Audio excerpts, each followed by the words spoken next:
তখন উত্তেজিত ছিল সবাই, তখন কিছু একটা হয়েছে ওরকম খুব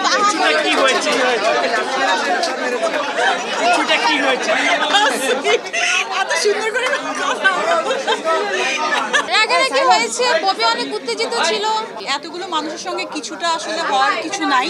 মানে কি হয়েছে, ও সবার সামনে ও যে একবার ওর কথা বলে আরেকজনকে ব্লেম করছে, আমার কথা বলে আরেকজনকে ব্লেম করছে, যখন ৮-১০ জন মানুষের মাঝখানে ও পড়েছে, সবকিছু ক্লিয়ার।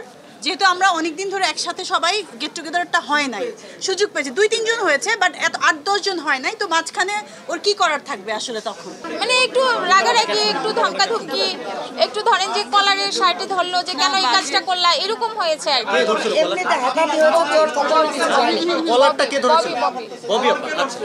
ও তো তখন সবার কাছে অপরাধী, তাই না? কারণ সে তার কোনো কমিটমেন্ট ঠিক রাখেনি এবং ৩ বছর ধরে ভুক্তভোগী আমরা। ওইখানে তার কি রিঅ্যাকশন থাকবে? স্পিচলেস ছিল সে একজনের কথা আরেকজনকে লাগায়। আমাদেরকে এসে বলবে যে ববির কারণে হচ্ছে না, ববিকে গিয়ে বলবে প্রোডিউসারের কারণে হচ্ছে না।